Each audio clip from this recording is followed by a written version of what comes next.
Hello friends, कैसे हैं आप सभी लोग। एक बार फिर से वेलकम है आप सभी का दीपा एकेडमी पर। मैं हूं दीपा। आज मैं फिर से आप सभी के लिए एक मोस्ट इम्पोर्टेंट क्लास लेकर आ गई हूं। तो जल्दी से आप सभी जुड़ जाइए दीपा एकेडमी से और फिर शुरू करेंगे आज की क्लास।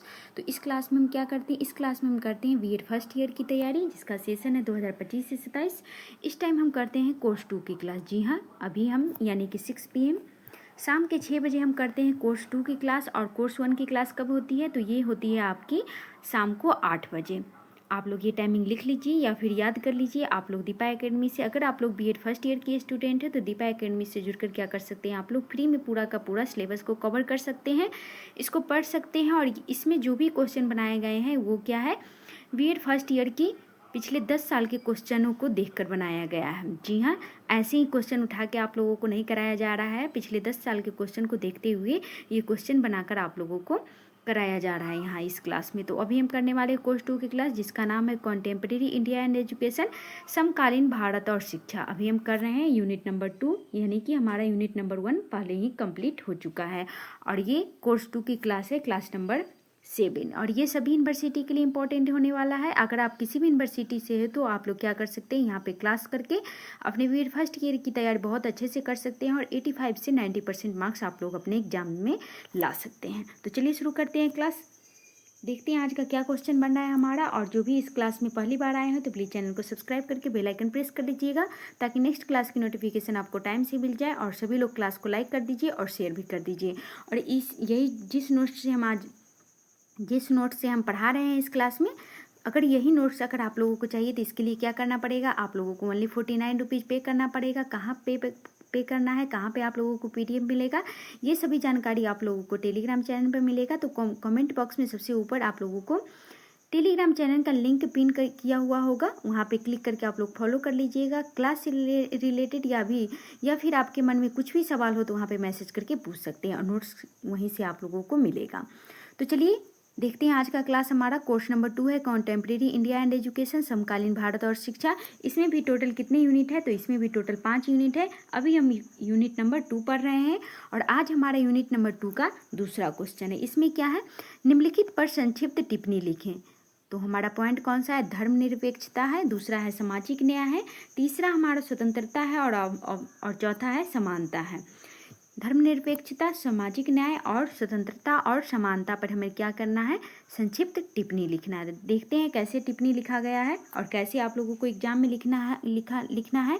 और एक और बात बता दूं आप लोगों को, ये नोट्स ठीक वैसे ही तैयार किया गया है जैसे कि आप लोगों को एग्जाम में किसी भी क्वेश्चन का आंसर लिखना है। जैसे तैसे नहीं लिखना है, जैसे तैसे लिख के आ जाइएगा तो फिर आप लोगों को मार्क्स नहीं मिलेगा, क्योंकि ये BA का एग्जाम नहीं, BED का एग्जाम है। इस बात का भी आप लोग को ध्यान रखना है। तो सबसे पहले क्या लिखते हैं, हम परिचय लिखते हैं, यानी कि इंट्रोडक्शन लिखते हैं। तो चलिए शुरू करते हैं क्लास। परिचय देखते हैं क्या है, भारत का संविधान विश्व का सबसे बड़ा लोकतांत्रिक दस्तावेज है। क्या है, भारत का संविधान क्या है, विश्व का सबसे बड़ा लोकतांत्रिक दस्तावेज है। इसमें नागरिकों के अधिकार, कर्तव्य और आदर्श स्पष्ट रूप से बताए गए हैं। हमारा जो भारतीय संविधान है क्या है, विश्व में सबसे बड़ा संविधान है।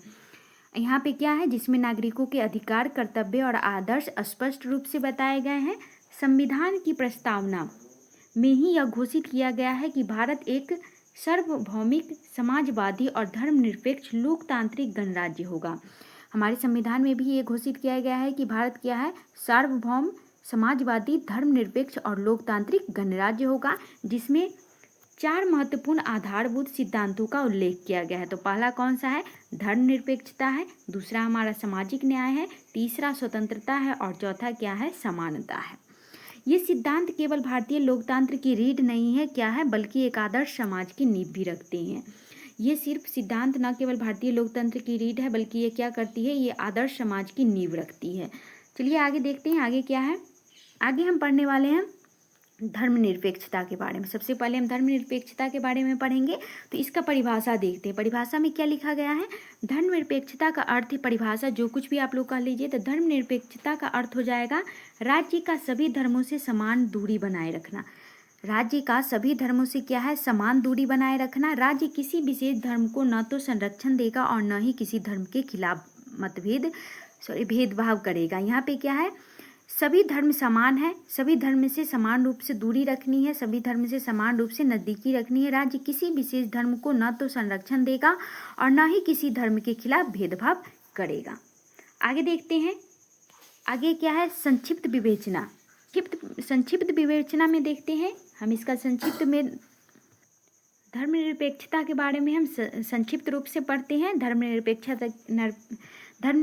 क्या है? तो भारत में धर्मनिरपेक्षता का मतलब है सभी धर्मों का समान रूप से सम्मान करना। भारत में धर्मनिरपेक्षता का क्या मतलब है? सभी धर्मों का समान रूप से सम्मान करना। संविधान के अनुच्छेद नंबर 25 से 28 के तक नागरिकों को धर्म की स्वतंत्रता दी गई है। कोई भी नागरिक क्या कर सकता है? किसी भी धर्म को मान सकता है। ऐसा नहीं है कि जिस धर्म में वो जन्म लिया है उसी धर्म को मानेगा। वो उसका अगर मर्जी हुआ तो वह धर्म परिवर्तन भी कर सकता है। और ये अनुच्छेद 25 से 28 तक नागरिकों को धर्म की स्वतंत्रता दी गई है। राज्य के विद्यालय और संस्थानों में किसी एक धर्म की शिक्षा अनिवार्य नहीं की जाती है। किसी भी स्कूल में किसी भी एक धर्म की शिक्षा अनिवार्य नहीं की जाती है। धर्मनिरपेक्षता से समाज में सहिष्णुता और भाईचारे की भावना विकसित होती है। धर्मनिरपेक्षता से क्या होता है? अगर हम किसी भी धर्म को विशेष रूप से नहीं ध्यान देंगे, उसको सभी धर्म को क्या करेंगे? समान रूप से मानेंगे, तो क्या होगा? समाज में सहिष्णुता आएगी और भाईचारे की भावना विकसित होगी। आगे देखते हैं। प्लीज़ सभी लोग क्लास को शेयर करते रहिएगा। और जो भी चैनल में पहली बार आए हो तो क्लास और कंटेंट अच्छा लगे तो लाइक कर दीजिएगा और शेयर भी कर दीजिएगा और सब्सक्राइब कर लीजिएगा चैनल को और बेल आइकन प्रेस कर लीजिएगा, क्योंकि यहाँ पे आप लोगों को बीएड फर्स्ट ईयर के पूरा का पूरा सिलेबस पढ़ाया जाएगा। ऐसा नहीं है कि कोर्स 1 और 2 सिर्फ करा के छोड़ दिया जाएगा। यहाँ पे बिल्कुल फ्री में आप लोगों को पूरा का पूरा सिलेबस कवर कराया जाएगा। अगर सिर्फ आप लोगों को नोट्स चाहिए तो इसके लिए क्या करना पड़ेगा? ओनली 49 रुपीज़ पे करना पड़ेगा। और इसी में आप लोगों को क्या होगा? कोर्स 1 से कोर्स 10 तक आप लोगों को नोट्स मिल जाएगा और मेथड पेपर से आप लोगों को वीवीआई क्वेश्चन भी मिलेगा। अब दूसरा हमारा क्या पॉइंट है? सामाजिक न्याय, सोशल जस्टिस। इसमें क्या है? इसका अर्थ जानते हैं। सामाजिक न्याय का अर्थ क्या है? समाज के सभी वर्गों को समान अवसर प्रदान करना और कमजोर, शोषित तथा वंचित वर्गों को विशेष सुरक्षा देना ताकि वे मुख्य धारा में शामिल हो सके। सामाजिक न्याय का अर्थ क्या है? समाज के सभी वर्गों को समान रूप से अवसर प्रदान करना, चाहे वो किसी भी वर्ग से हो, उनको क्या करना है? समान अवसर प्रदान करना है। चाहे फिर वो कमजोर, शोषित तथा वंचित वर्गों को क्या करना है? विशेष सुरक्षा देना है ताकि वे मुख्य धारा में शामिल हो सके। जैसे कि आरक्षण दिया जाता है। ये क्यों दिया जाता है? कमजोर और शोषित तथा वंचित वर्गों को विशेष सुरक्षा देना ताकि वो क्या करें? सामान्य रूप से मुख्य धारा में वो शामिल हो सके। आगे देखते हैं। आगे है संक्षिप्त विवेचना। अब हम सामाजिक न्याय के बारे में पढ़ते हैं। तो सामाजिक न्याय का उद्देश्य क्या हो जाएगा? जाति, लिंग, धर्म और वर्ग के आधार पर होने वाले भेदभाव को समाप्त करना। जो भी हमारे देश में जाति के रूप में लिंग, धर्म और वर्ग के आधार पर होने वाले भेदभाव को क्या करना है? समाप्त करना है। संविधान में आरक्षण की व्यवस्था अनुच्छेद 15-16 इसी का परिणाम है। आरक्षण क्यों दिया गया है? सामाजिक न्याय के दिया गया, क्योंकि पहले क्या होता था? लड़कों की अपेक्षा लड़कियों के साथ भेदभाव किया जाता है, यानी कि लिंग, धर्म, किसी भी धर्म की हो, और वर्ग के आधार पर होने वाले भेदभाव को समाप्त करना। ये कहाँ पे आरक्षण कहाँ पे दिया गया है? आरक्षण की व्यवस्था की गई है, इसीलिए अनुच्छेद 15 और 16। शिक्षा, स्वास्थ्य, रोजगार और राजनीति भागीदारी में समान अवसर देकर सामाजिक न्याय सुनिश्चित करना। शिक्षा भी क्या करना है? सभी वर्गों, धर्म और सभी लिंग को क्या करना है? समान रूप से देना है। स्वास्थ्य भी देना है, रोजगार भी देना और राजनीतिक भागीदारी में समान अवसर देकर सामाजिक न्याय सुनिश्चित करना। यानी कि राजनीतिक भाग में समान रूप से, यानी कि सभी लोग अपने मतदान देने का सबका अधिकार है। डॉक्टर भीमराव अंबेडकर ने सामाजिक न्याय को भारतीय लोकतंत्र की आत्मा कहा था। डॉक्टर भीमराव अंबेडकर जी ने क्या कहा था? सामाजिक न्याय को भारतीय लोकतंत्र की आत्मा कहा था। आगे देखते हैं। नेक्स्ट पॉइंट क्या है? स्वतंत्रता। स्वतंत्रता क्या है? इसको जानते हैं। स्वतंत्रता का अर्थ है व्यक्ति को अपने विचार व्यक्त करने की, अपनी इच्छा से जीवन जीने और अपने अधिकारों का उपयोग करने की स्वतंत्रता मिलना, बशर्ते वह दूसरों की स्वतंत्रता का हनन न करे। स्वतंत्रता का अर्थ क्या हो जाएगा? व्यक्ति अपने विचार को अभिव्यक्त कर सकता है, व्यक्त कर सकता है, किसी के सामने रख सकता है, अपनी इच्छा से जीवन जीने और अपने अधिकारों का उपयोग करने की स्वतंत्रता मिलता है, बशर्ते वह दूसरों की स्वतंत्रता का हनन न करे। आगे देखते हैं। आगे है इसका संक्षिप्त विवरण करते हैं। भारतीय संविधान ने नागरिकों को 6 मौलिक स्वतंत्रता यानी कि अनुच्छेद 19 में दिया है, प्रदान की है। नागरिकों को कितने मौलिक स्वतंत्रता मिली है? तो 6 मिले हैं। और ये कहाँ पे उल्लेखित है? तो अनुच्छेद 19 में। तो देख लेते हैं कौन कौन सा मौलिक स्वतंत्रता मिली है। तो पहला हो गया अभिव्यक्ति की स्वतंत्रता। कोई भी व्यक्ति अपने विचार को क्या कर सकता है? व्यक्त कर सकता है, उसका अधिकार है। अपने बातों को रख सकता है। दूसरा है संगठनों संघ बनाने की स्वतंत्रता। तीसरा है आवाजाही की स्वतंत्रता, वो कहीं भी जा सकता है, आ सकता है। निवास की स्वतंत्रता, वो कहीं भी रह सकता है।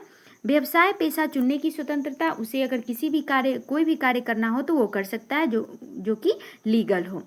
छठा है शांतिपूर्ण एकत्र होने की स्वतंत्रता। स्वतंत्रता से व्यक्ति के व्यक्तित्व का विकास होता है और लोकतंत्र क्या होता है? मजबूत होता है। आगे देखते हैं। आगे हमारा लास्ट पॉइंट आ जाएगा समानता यानी कि इक्वालिटी। इसका मतलब क्या होता है? समानता का अर्थ है सभी नागरिकों को बिना किसी भेदभाव के समान अधिकार और अवसर प्रदान करना।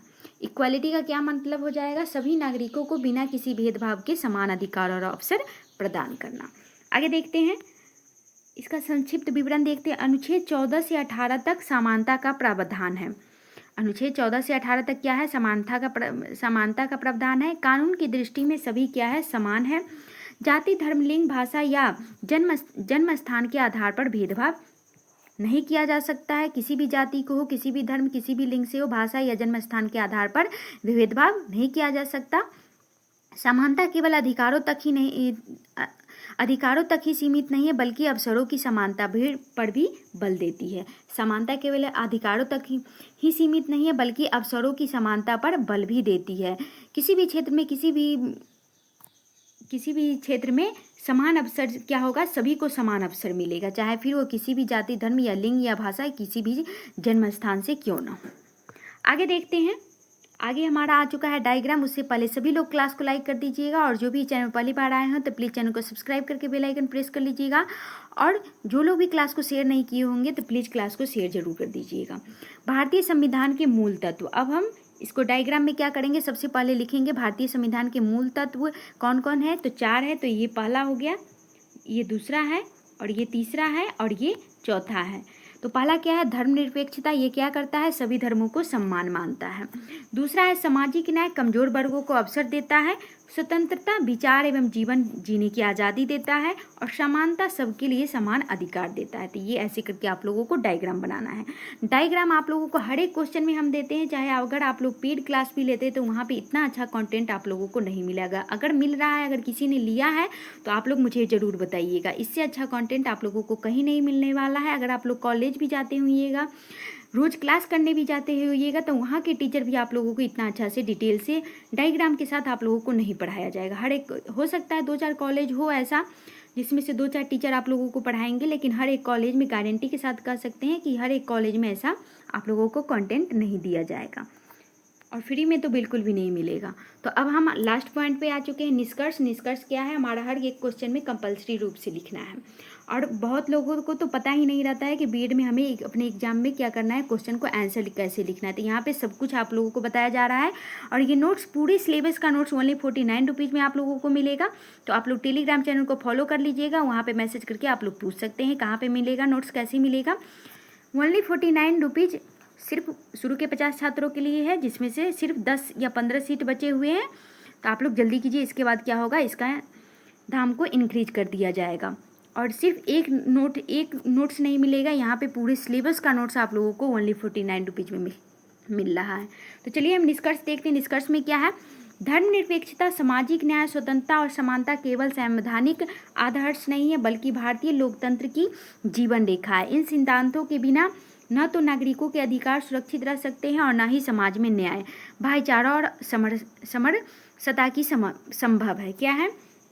निष्कर्ष में धर्मनिरपेक्षता, सामाजिक न्याय, स्वतंत्रता और समानता के केवल संवैधानिक आदर्श नहीं है, बल्कि भारतीय लोकतंत्र की क्या है, जीवन रेखा है। इस सिद्धांतों के बिना न तो हम नागरिकों का अधिकार को सुरक्षित रह सकते हैं और न ही समाज में हम न्याय, भाईचारा और समरसता संभव है। ये क्या है? ये सभी समाज में न्याय, भाईचारा, ये सभी अधिकार को सुरक्षित हम तभी कर पाएंगे जब हमारे देश में धर्मनिरपेक्षता, सामाजिक न्याय और स्वतंत्रता और समानता होगी। अतः हमें इन मूल्यों को केवल संवैधानिक प्रावधान के रूप में नहीं बल्कि जीवन की व्यवहारिक नीति के रूप में अपनाना चाहिए। यही भारत को एक सशक्त, समतामूलक और लोकतांत्रिक राष्ट्र बनाएगा। इसे हमें कैसे अपनाना है? इसे हमें सिर्फ संवैधानिक प्रावधान के रूप में नहीं बल्कि जीवन की व्यवहारिक, जैसे कि हम जीवन में जीते हैं, जो हमारा डेली का रूटीन होता है, उस टाइप से हमें क्या करना है? अपने व्यवहारिक नीति के रूप में इसे अपनाना है। अगर हम ऐसा करते हैं तभी हमारा भारत एक सशक्त, समतामूलक और लोकतांत्रिक राष्ट्र बन पाएगा। तो आज का क्लास हमारा यहीं पे ख़त्म हो जा रहा है, हो गया। तो क्लास और कंटेंट कैसा लगा आप लोग ज़रूर बताइएगा फीडबैक में। आप लोग फीडबैक में बहुत ही कंजूसी करते हैं, आप लोग ज़्यादा से ज़्यादा कमेंट करके आप लोग फीडबैक दीजिएगा। तो क्लास के अंत तक बने रहने के लिए thank you so much. Class अगर आप लोग आते हैं तो अंत तक बने रहकर क्लास को देखिए, तभी आप लोगों को समझ में आएगा। क्योंकि एग्जाम के टाइम में आप लोग क्या होगा, प्रेशर में आ जाइएगा, इतना सारा पीडीएफ पढ़ना मुश्किल हो जाएगा। इसलिए धीरे धीरे करके 15 से 20 मिनट का क्लास होता है। आप लोग आइए क्लास में और शुरू से अंत तक देखिए। फिर उसके बाद जो भी करना है, आप लोग रील्स देखना है, रील्स देखिए या फिर जो करना है वो कीजिए। तो सबसे पहले आप लोग क्या कीजिए, क्लास में आते हैं तो स्थिरता बना के रखिए, क्लास में आकर क्लास को देखिए। क्योंकि ज़्यादा टाइम का क्लास होता नहीं है, 15 से 20 मिनट का ही क्लास होता है। तो 15 से 20 मिनट अगर क्लास को आप लोग देख लीजिएगा तो आप लोगों का टाइम बर्बाद नहीं होगा। यही आप लोगों को एग्ज़ाम के लास्ट में काम आएगा। और हाल ही में आप लोगों का क्या होगा, इंटरनल एग्ज़ाम भी होगा। तो ये सभी काम आने वाले। इंटरनल एग्ज़ाम में आप लोगों का पेपर 1, पेपर 2 और पेपर 3 होगा, यानी कि कोर्स 1, कोर्स 2 और कोर्स 3 का एग्ज़ाम होगा।